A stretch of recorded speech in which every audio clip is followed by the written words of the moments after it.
In this podcast episode, Tony Robbins sits down with Mo Gawdat, a former chief business officer of Google X, who shares his journey from a successful engineer to finding happiness after the tragic loss of his son.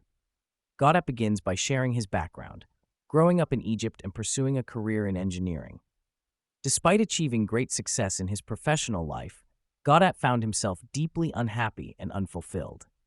It wasn't until the loss of his son, Ali, that Gawdat was forced to confront his own unhappiness and seek a new path towards finding true happiness. Gawdat's journey towards happiness was not easy, as he struggled to understand what happiness truly meant to him. Through introspection and self-reflection, he realized that happiness is not a destination, but a state of being that is already within us.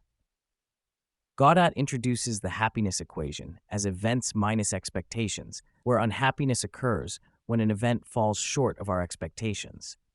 He defines happiness as a state of being calm, peaceful, and contented with life as it is. He explains that serotonin, a calming hormone, is released in the body during moments of happiness, signaling safety and relaxation. He contrasts happiness with the temporary rush of dopamine, a reward hormone that can be addictive when seeking pleasure and excitement. He emphasizes that happiness is a choice that we can make even in the face of adversity and loss. Gawdat highlights that unhappiness is a survival mechanism, signaling when something is not right in our lives. He compares it to a fire alarm, indicating a need for attention and action. He encourages listeners to acknowledge their unhappiness and identify the triggers, which are often thoughts rather than events. By questioning the truth of these thoughts and determining actionable steps to address them, individuals can move from unhappiness to a state of acceptance and commitment. To overcome unhappiness, Gawdat suggests a three-step approach. First, acknowledge the feeling of unhappiness and question the truth of the thoughts causing it. Next, consider what actions can be taken to address the source of unhappiness and improve the situation. Finally, if there is nothing that can be done to change the circumstances, focus on accepting the situation and finding ways to make life better despite the challenges. Gawdat shares his personal experience of dealing with the loss of his son, Ali, and how he navigated through the pain and grief.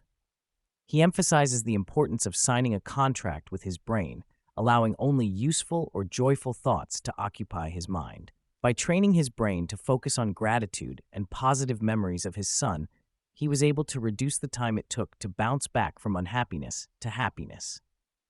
Through consistent practice and mindfulness, Gawdat was able to rewire his brain for greater resilience and emotional well-being.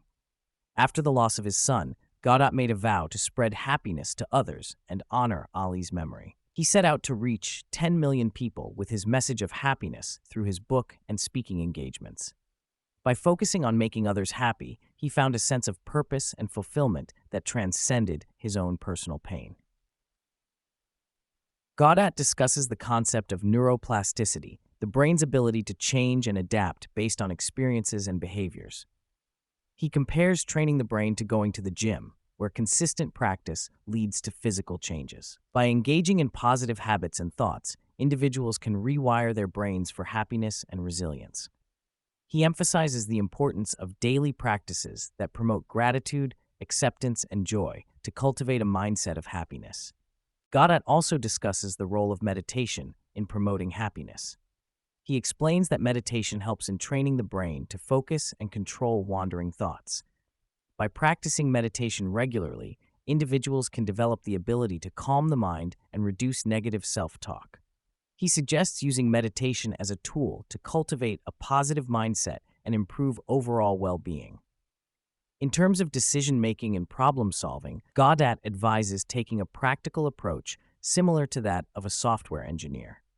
He recommends setting a time limit to analyze a situation and come up with the best possible solution.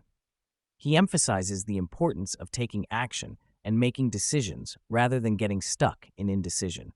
He encourages individuals to focus on finding practical solutions that may not be perfect but are effective in addressing the issue at hand. When it comes to parenting and influencing youth, Gawdat stresses the importance of leading by example. He suggests that children are more likely to emulate their parents' behavior rather than follow their instructions. He recommends parents to demonstrate love, kindness, and understanding towards their children.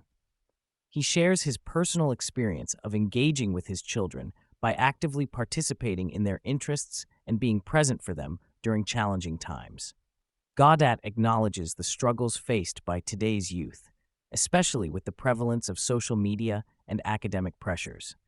He advises parents to create a supportive and loving environment for their children to feel comfortable sharing their thoughts and emotions.